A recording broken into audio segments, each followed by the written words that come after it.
Welcome to Naturally Adrift Photo Adventures. Today we have come to Webster Pond in the city of Syracuse. Webster Pond has a place for children to go fishing, and many both domestic and wild waterfowl are here.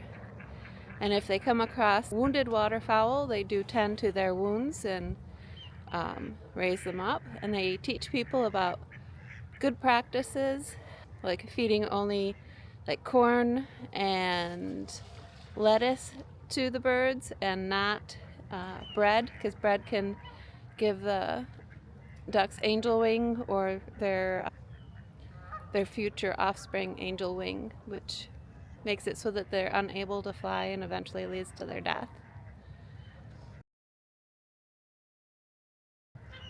So it's a good place. However, I do have a question. Is taking photos of birds in a park like this where the animals are fed considered cheating in wildlife photography? Many wildlife photographers consider feeding an animal in order to draw it in to take its photo as unethical.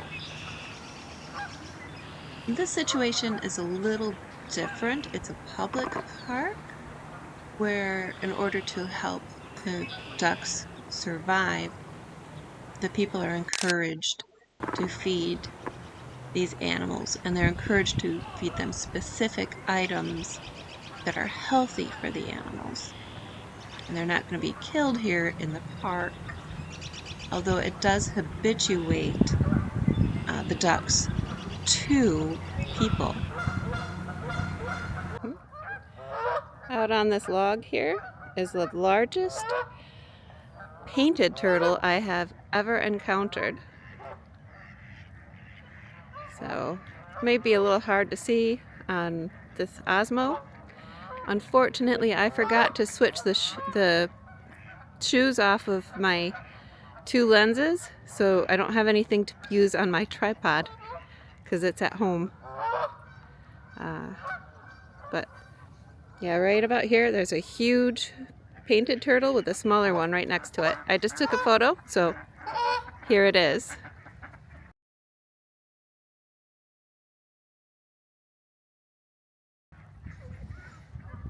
And hello, Miss Goosey Goosey, how are you? No, I don't have anything. Oh, look at these. Three male mallards and one female up on this fallen log. I think I'm going to pull out my camera and take a photo of it.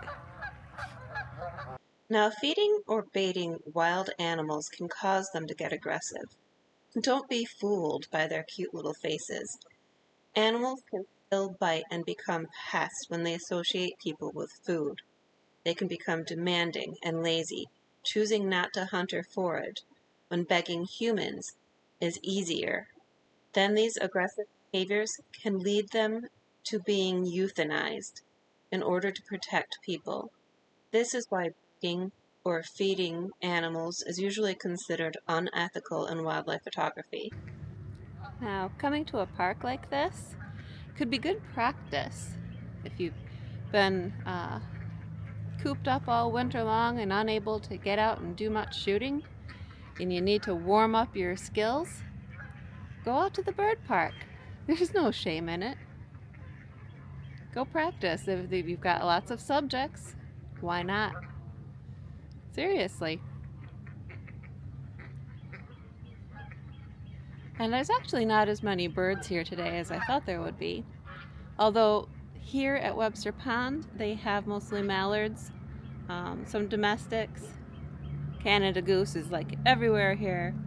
And there is the very timid wood ducks. And yes, you can get some photos here if you have a lot of patience. So just stay tuned. Maybe I'll come up with a few wood duck photos for you. But yeah, I can't take video on my big camera today, unfortunately, because I swapped it onto my macro lens and I forgot to switch it. Somebody just said they're closing the gate. Hi! Hello! What did you say? Like and subscribe. And tickle that bell for me. Coochie coochie goo. Some people might argue that these ducks here at Webster Pond are not wild because they have become habituated to people, but they can travel to other places where there are no people. They're just a little less fearful.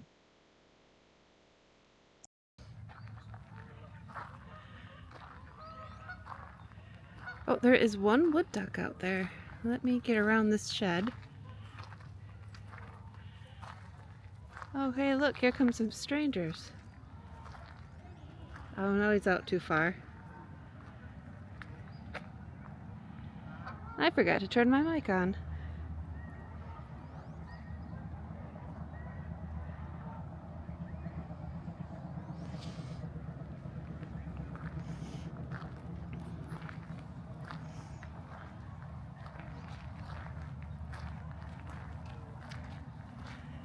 Hello. Not a whole lot. I shot the wood ducks. You shot the wood ducks? They're on the other side. Yeah, I got a couple. Nothing great. Yeah, nothing special. The light went away.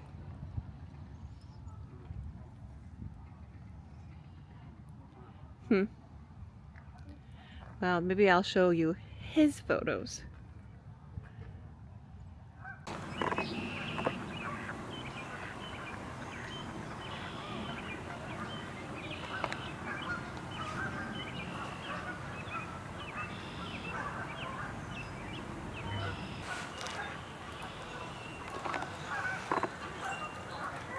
So it's not today.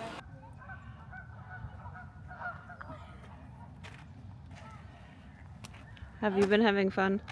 Yeah, How's the headache? better. Better? Maybe you just need some fresh air. Maybe I just need to have a few interesting duck encounters. Maybe. One actually walked up to me and was like, Got any food? and just kind of like nudged my pocket like,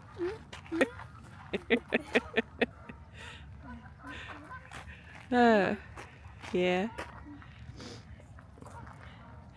So they have a couple little wooden islands built out there for them to climb up and rest on. Of course, there's a lot of downfall from the windstorms. And that's quite a bit of open water. Oh, I did photograph some painted turtles and a chipmunk. There's a couple of squirrels running around too. One just went into the fence. Yeah. I think I'm gonna loop around, get some exercise.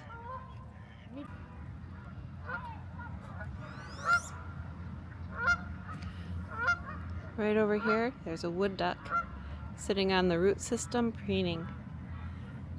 I'm gonna photograph him. I'd say shoot, but then I don't upset anybody.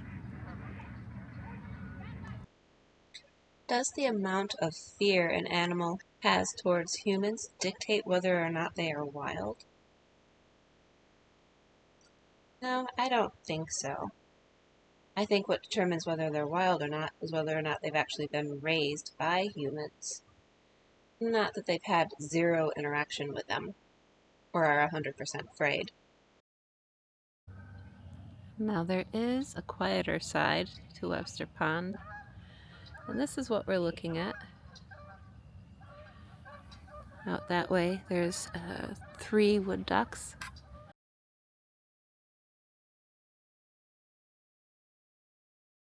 And I see a bunch of mallards. The other night I did see a great blue heron back here.